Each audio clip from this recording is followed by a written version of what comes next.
Cultuuragenda. Met Reinier Eggen. RTVParkstad. Today we are going to introduce to you culture. And what? The tango. And not a normal tango, the Argentine tango. Listen to the two young people who are here in the studio. Tell who you are. Hello, my name is Joël. Hello, I'm Maddie. We are going to tell you something about our passion, the tango, today. But the special tango, the Argentine tango. Exactly. Tell a bit about your youth. How did you met each other, and when did you discover the passion for the Argentine tango? These are three questions in one. Joël, tell us. Okay. I come from Buenos Aires, the capital of Argentina. Mm-hmm. I grew up in a family. I have 5 sisters. And my family from the north of Argentina. So they didn't listen so much tango. And I start from my own to discover tango and this journey of tango. If you have 5 sisters, then you had enough girls in the house to dance the tango. Yes, but actually I am the only one that dance. Okay. Yes.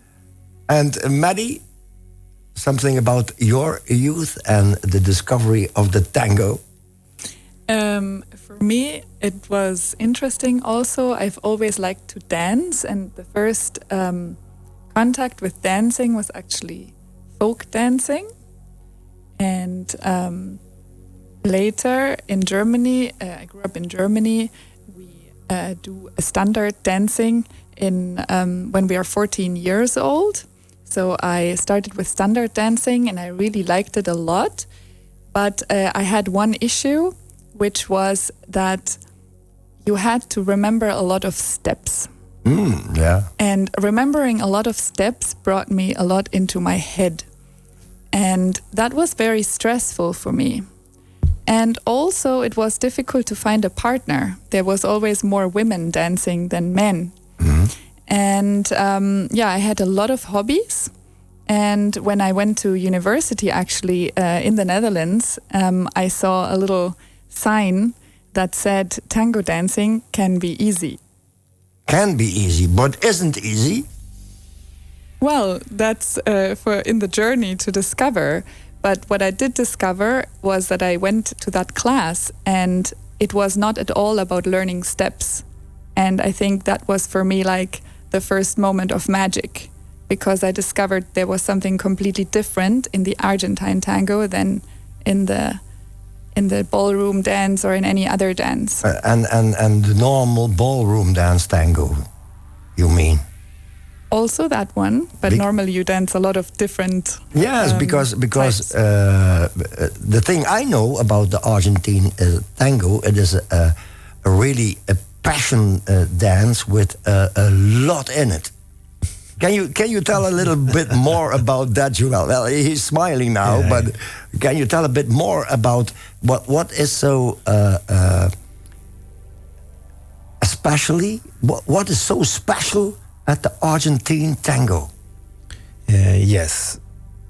I will say tango and the culture, Argentine culture, is all together.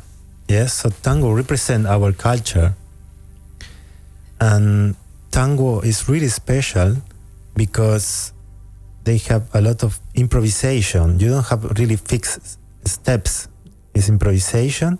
Mm-hmm. And of course, you need this passion, this connection. And I think also tango, Argentine tango, is so amazing because it doesn't matter with who you dance. You can dance with everyone. So it's not that you need really a partner, your partner. You can find your partner in a moment that you dance with someone. Mm-hmm. And for me, it's also a way to connect with people. It's a way to really be present here, be alive. And tango represents this for us Argentinians. Like, we enjoy to be here. We enjoy to be present, live the present, and connect with people. Is it true that the tango, first of all, started at the poor people? Yes. Actually, tango has a little bit European background, actually. The people that came from Europe in the end of 19th century came to Argentina and they mixed with the locals. But they were really poor. They started to live close to the port. And then in this encounter, they started to, in the beginning, we can't say that was tango, but it was a mix of instruments, mix of music. Mm-hmm. And then the people start to create this dance and this music. And then with the time, we call it tango. Mm-hmm. Yes, come from really in the poor region of the port in Buenos Aires. Yes. Also, the Italians had a big influence. Yes, I will say maybe 80% of Argentinians, they have some Italian roots. Oh, yeah. They also eat pizza over there. Yes, every corner we have a pizzeria, yeah. Every corner. Maddie already said, yes, the tango has changed between the years now. But in the 20th and 30s from the last century, the tango really started. Yeah. Yes, come from the poor sector of the society, but then was coming up to the elite. To the elite, yes. And why did the elite discover the tango? First of all, they said, no, that's for the poor people. And then suddenly they discovered, hey, the tango is nice. Because there is a passion. There's a passion in the tango. Is that maybe the explanation for the elite people? I think the younger people from the elite society, mm-hmm. they saw tango as something that was forbidden, was something dirty or something like this. Mm-hmm. So they start to go these places, and then they enjoy a lot, but of course they want to put in something more sophisticated, mm-hmm. no, because was not allowed to dance this kind of music in the parties where they organized. Also when they went to Europe, so tango went to Europe with these people. Yeah, later on it went to Europe. Yes, yeah, and then it became sophisticated with more rules, more posture, and also with good dress and these kind of things. But for instance, in Vienna, the Argentine tango, they said no. we have our own dances. First of all, the Austrian people said no Argentine tango. But immediately nowadays it's normal.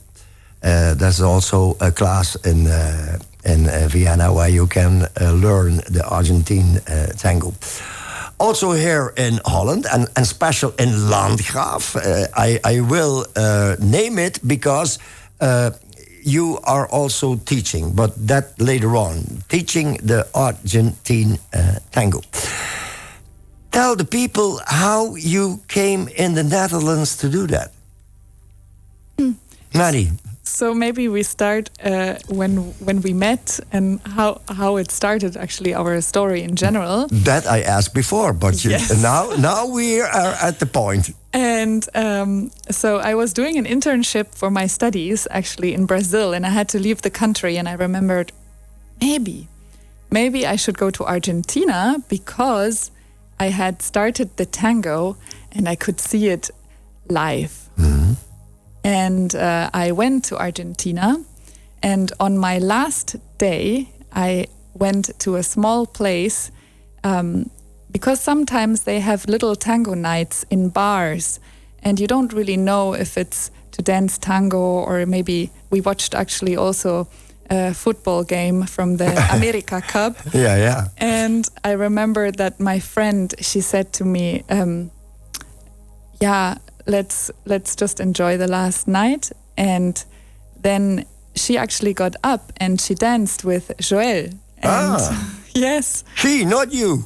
And exactly. And then she said to Joël, hey, I have a really tall friend. You should ask her to dance. And in my head, it was like, nah, it's the last night. I don't dance for that long. How can this handsome guy dance with me? And he did. Joël threw the whole passion in it. Yes. Yes. Well, tell. And what happened afterwards? Yeah. No details. No details. No, but it was very nice because we had a very good connection. I think in tango, it's interesting for the way the dance is. It's like learning a language, no? And sometimes, we speak different dialects, but still of the same language. Mm-hmm. And sometimes we understand each other immediately. Sometimes it takes a little bit longer. Sometimes we have the same inside jokes. Sometimes we don't. And in tango, it's exactly the same. It's like a language. And so when we started to dance with each other, we felt that we were really on the same frequency of that language. And we had very good energy. And that really led us to stay in contact, even though at the end of the night I told him, hey, tomorrow I'm flying to Chile. So I don't know. But we kept in contact, and then it grew from there.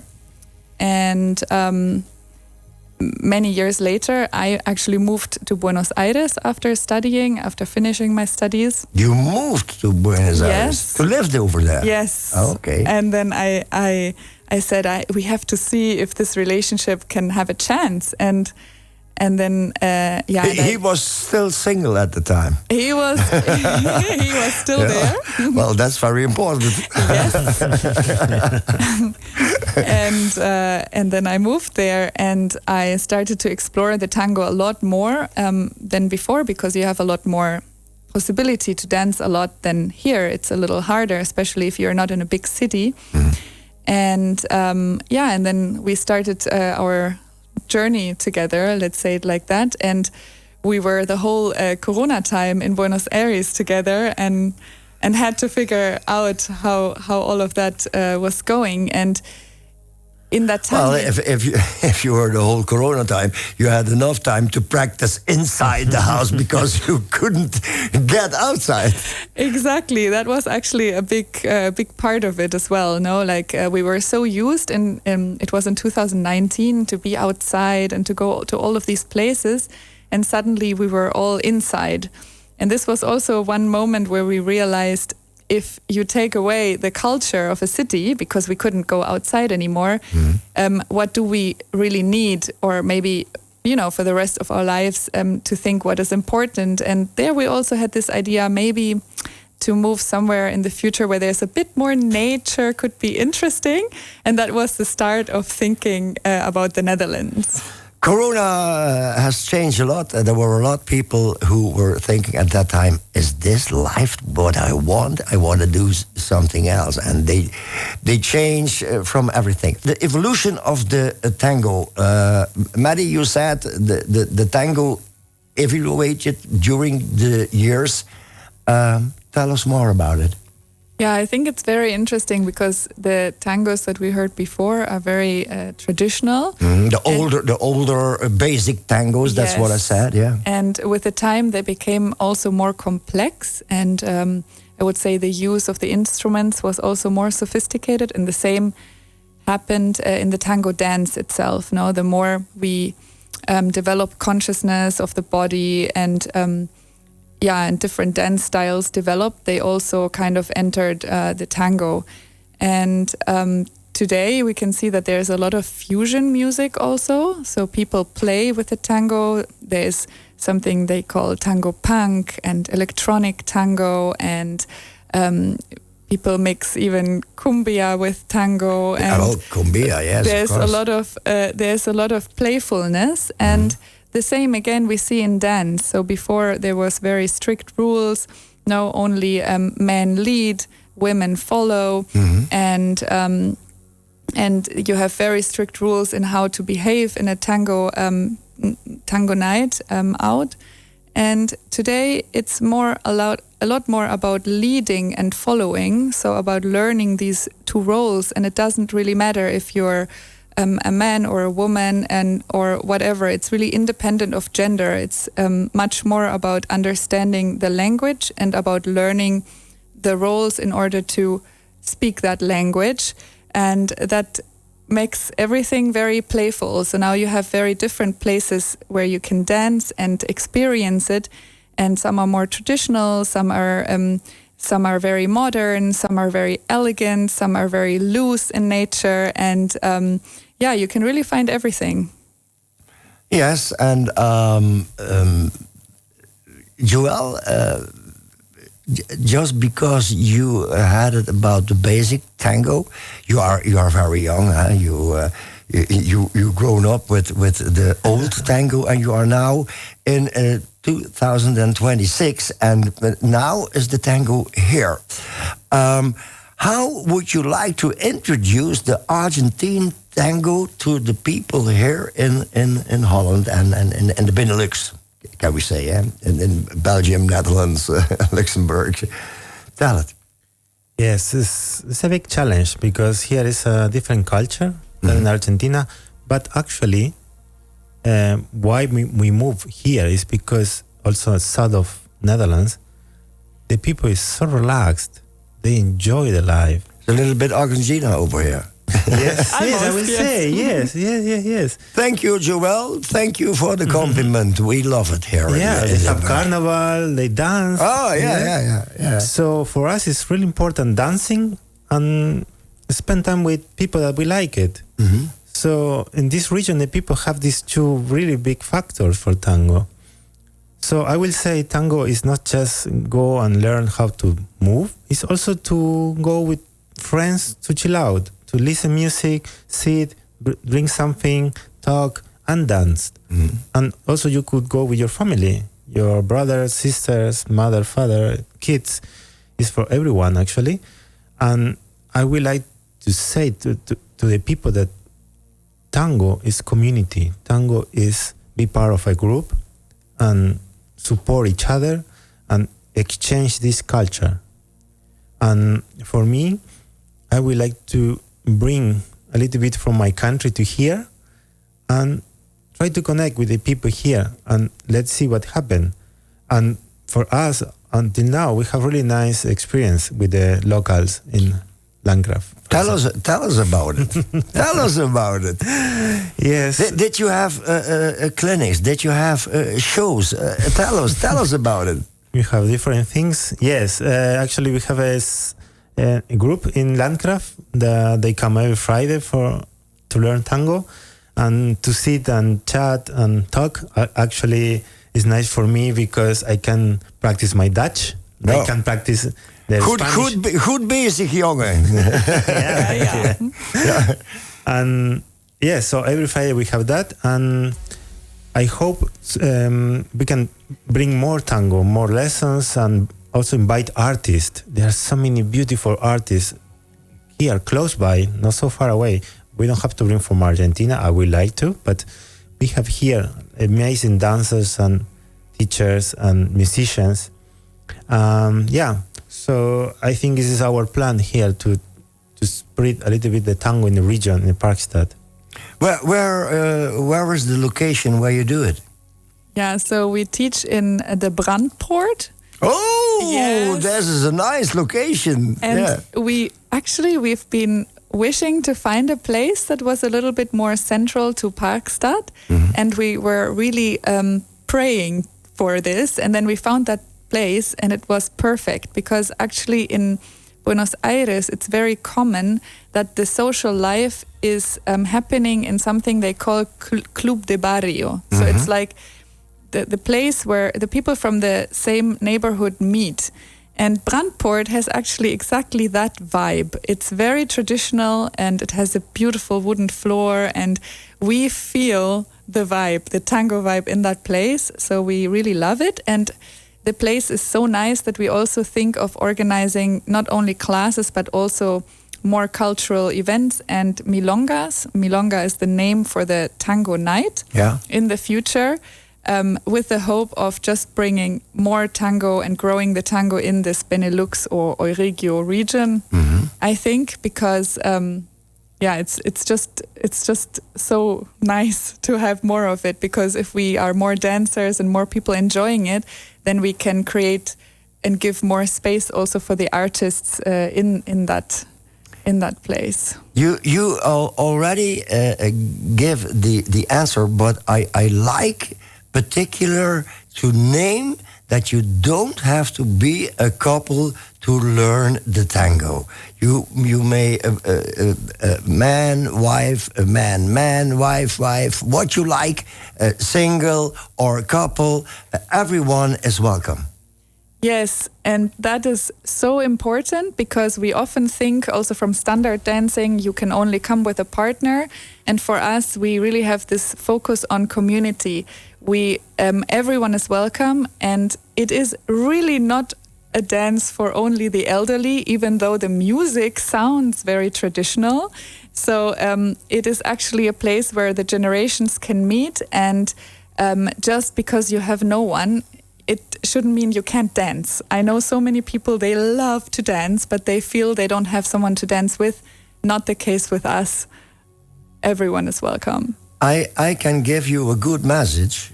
Years ago, Salsa Addicts was in the studio, and the basic is there the same.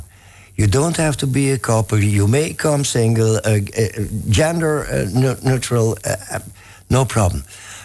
Let's listen to Grace Jones. She had also a tango. How can the people reach you if they like to learn the Argentine tango?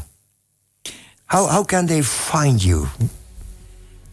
I think with AI you can already find us, actually, but AI, yes, of course. But AI, if you look to Argentine tango, you come at Piazza Arzola. Yes, that's true. Astor Piazzolla. The best is our Instagram, I think. It's tango_MJ. And we also have a Facebook page, which is similar. And there you can find all our infos. And in the Brandpoort on Fridays. If people like to look in the Brandpoort to see how you practice it, can they come? They come freely. They can come and look how you do it. Yes, they are very welcome too. We always have our class at 7:30 in the evening on Fridays, and of course we also have a website which is tangomj.nl, and there is also all our information. Well, thank you for introducing the Argentine tango here in Parkstad and Limburg. And I hope a lot of people will come and enjoy and see how you have the passion for the Argentine tango.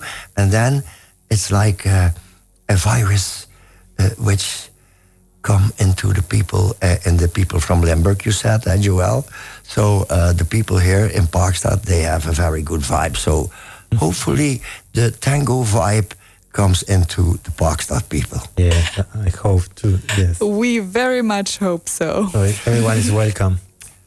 Thank you for visiting our studio. And I always close this item with drive carefully home and adieu.